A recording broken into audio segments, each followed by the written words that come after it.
이번 9월 비즈인큐 강연에 사실 양수진 작가님을 만나러 저희가 전주에 왔습니다. 양수진 작가님 만나서 반갑습니다. 감사합니다. 네, 이별에서의 이별이 잘 되기도 했고 또 제가 알기로는 이번에 일장백집사로 드라마화된 거잖아요. 작가님 먼저 축하드리고 감사합니다. 기분이 어떠세요? 너무 감사하고요. 네. 그러니까 그 드라마 작가님이 사실 제가 만나뵐 수 없을 정도로 유명하신 분이고 그 응답하라 시리즈를 직접 다 하신 분이시거든요. 근데 그분이 어떤 계기인지 모르겠지만 제 책을 먼저 접하시고 그러니까 저란 사람이 궁금했다. 전업 작가도 아니고 장례지도사라고 써 있는데 글을 왜 전문 작가들보다 잘 쓰는지 궁금했다라고 하셔서 저는 너무 감사한 마음으로 거의 3년 전에 인연이 돼서 그때부터 시나리오 작업을 하신 거예요. 거의 지금 도와드린 게 한 3년 정도 됐어요. 어떻게 20대 젊고 예쁜 여자분이 장례지도사라는 직업을 택했는지 책에도 물론 나와 있지만 간단하게 작가님을 궁금해하시는 또 저희 책강 작가님들께 좀 소개를 해주세요. 작가님. 저는 사실 장례 쪽 분야를 공부하지도 않았었고 전혀 다른 쪽을 전공을 하고 있었는데 어떤 기준으로 직업을 선택해야 되는지 한번 선택하면은 최소 10년, 20년 혹은 정년까지 한 3, 40년은 내가 그 분야에 어떻게 보면 제 인생의 절반 이상을 함께 해야 되는 그런 장소인데 저 같은 경우에는 제가 해서 가장 보람을 느낄 수 있는 분야가 무엇일까를 이제 포커스를 찾게 됐어요. 신문 기사를 이렇게 우연히 보는데 앞으로 출생 인구는 점점 감소하고 사망자는 점점 늘어난다. 그러니까 고령화 사회로의 진입이 시작되었다. 지금은 완전 시작된 시점이지만 그때는 이제 예견을 하고 있는 시점이었거든요. 이제 거의 10년, 15년 전이니까.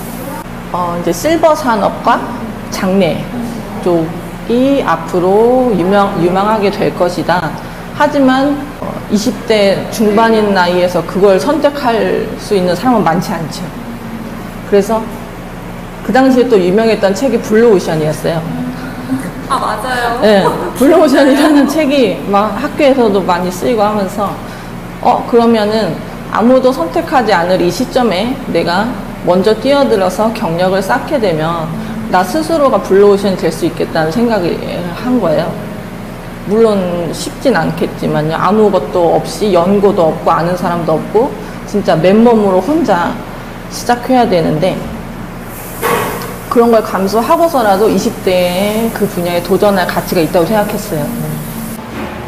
제가 일을 하지만 제가 사실 성격이 좀 일에 욕심이 많아가지고 회사 직원 중에 휴가를 제일 안 쓰는 여자였어요. 그걸로 많이 혼났거든요. 너는 왜 휴가를 이거 돈으로도 안 주는데 왜 안 쓰냐. 근데 저는 회사에 있는 게 좋고 내가 일하는 게 좋고 회사에 가면 밥도 주고 삼시세끼 다 주고 내가 일도 할 수 있고 시원하고 사실 노는 거에 별로 의미가 없고 그러니까 회사 제가 어떤 성취감 느끼는 게 되게 좋았는데 그때는 정말로 제가 일주일에 2번씩 연차를 쓰면서 일주일에 2번씩 책강에 출석을 한 거예요. 무조건. 글을 쓰기 네, 네. 이 원고를 스케치를 하고 그리고 한 꼭지 한 꼭지를 그러니까 제가 이 책을 준비하면서 저만의 목표가 하루에 한 꼭지씩 쓰자. 2페이지거든요. A4 용지로. 근데 말이 2페이지지 그 2페이지를 쓰기 위해서는 하루에 5시간 이상의 집중이 필요해요. 진짜 아무것도 안 하고 또 검토하고 수정하는데 한 2시간 정도가 걸리거든요. 그럼 하루에 7시간 두 장 쓰는데 그거를 가장 최우선의 가치로 두고 그걸 3개월을 했더니 원고가 된 거예요. 주말 포함.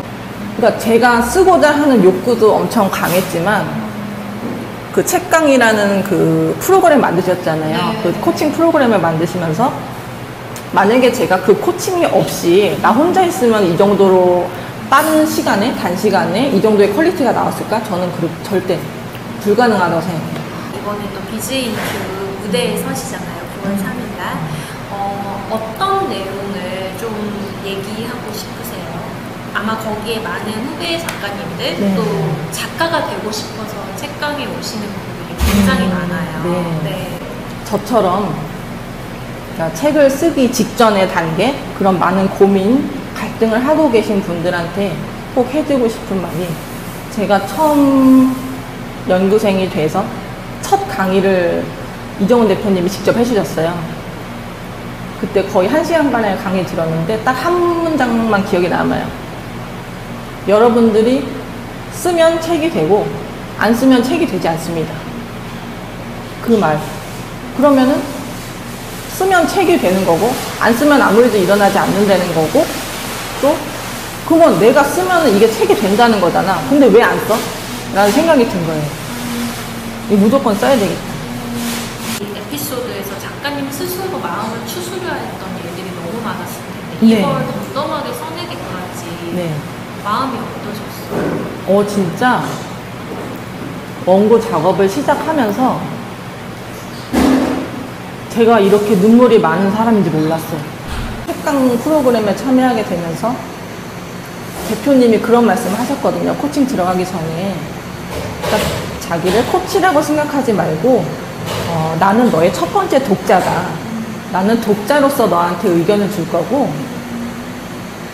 나는 선생님이 아니라 너의 글을 첫 번째로 읽는 독자일 뿐이다라고 말씀을 하셨어요. 그래서 저의 독자가 되기를 하고 있으니까 저는 그냥 제 생각대로 편하게 다 글을 쓴 거고, 또 그분은 그거에 대한 피드백을 주시고, 이정훈 대표님도 제 글을 읽으시면서 기억에 남았던 게, 대표님이 조금 눈물을 흘리셨어요.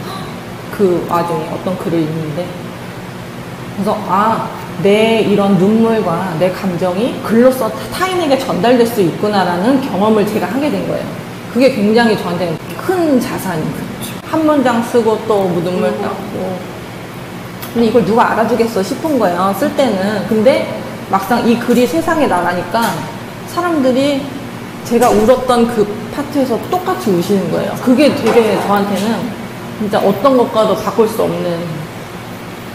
제목도 어쩜 이렇게 잘 지으셨어요? 제목을 그러니까 처음에 이제 추구를 할 때 출판사에서도 또 본인들의 의견이 있잖아요. 네, 본인들의 네. 책이니까. 그래서 제목을 좀 더 다른 제목을 한번 고민해 봅시다 라고 해서 네. 그러면 저도 생각해보고 이제 그쪽 편집부도 생각을 해보고 하는데, 제가 그냥 이번에서 이번은 어떨까요? 라고 그냥 던졌어요. 오케이. 바로 오케이 하셨어요. 근데 너무 진짜 중의적이고 네. 너무 제목이 멋져요. 매대 있잖아요. 베스트셀러 코너가 아니라 좀 더 후미진 구석으로 들어가요. 왜 한 권씩 꽂혀있는 오래된 책들 있잖아요. 맞아요. 그런 거를 이렇게 넘겨보면은 거기에 보물들이 엄청 많더라고요. 오히려 베스트셀러 코너에 잘 진연된 책들보다 그런 구석에서 오래돼갖고 먼지 쌓인 책들 있잖아요. 그런 거에 더 애정이 가는 거예요, 저는. 그러니까 그런 책들을 주로 샀어요. 사서 집에 와서 읽고 또 읽고 하면서, 만약에 내가 책을 낼 수 있다면 저렇게 구석에 꽂혀 있어도 누군가가 나처럼 발견해 줬으면 좋겠다. 이 말 너무 멋있다. 네. 진짜 그런 생각을 갖고 썼어요.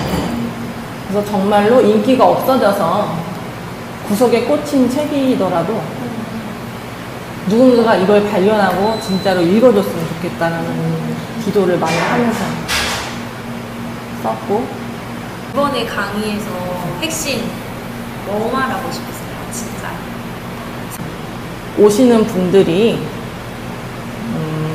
그러니까 책을 이미 내신 분도 계시겠지만 준비를 하시는 분들이 많을 거라고 생각해요. 그래서 용기를 드리고 싶어요. 저도 그냥 평범한 직장인이었고 그냥 아줌마였는데, 글을 쓰고 작업을 시작함으로 인해서, 그러니까 대표님이 항상 서두에 말씀하시는 게, 책을 한 권 낸다고 해서 인생이 바뀌지는 않습니다 라고 말씀을 하셨어요. 근데 그거 아니에요. 바뀔 수 있다는 거, 제가 그거를 반박해드리고 싶어요. 진짜. 아니 저희도 항상 들어요. 네. 책을 쓴다고 돈을 많이 예, 큰 변화는 그런 없을 거는 거다. 큰 변화는 없다. 하지만 책을 낸 사람과 아닌 사람의 변화는 분명히 다를 것이다. 그러니까 그걸로 인해서 제가 막 유명해진다기보다는 어떻게 보면은 공중파 드라마에 여성 장례지도사라는 주인공이 나오게 되는 거잖아요. 그럼 당연히 그 직업에 대한 궁금증도 사람들이 생길 거고, 그러다 보면 자연스럽게 책에도 관심이 생길 수 있고, 그냥 그런 부수적인 효과를 좀 기대하고 있고, 제가 되게 감동을 받은 게, 저랑 작업을 하시면서 야, 너 정도면은 책이 아니라 시나리오 써도 되겠어. 딱 그 말이 너무 되게 감동인 거예요. 솔직히 좀 욕심이 있다면 다음에는 내가 직접 시나리오 한번 써보고 싶다는 거예요. 책만 읽고 저한테 오셔가지고 본인들의 시나리오를 정말 그 초본 있잖아요. 초본 이 정도 되거든요. 영화 시나리오를 제가 볼 기회가 어디 있어요. 그 너무 귀한 거예요. 그걸 저한테 주시면서 이걸 읽고 검토를 한번 해주세요. 이게 쉬운 건 아니잖아요. 제가 무슨 교수도 아니고.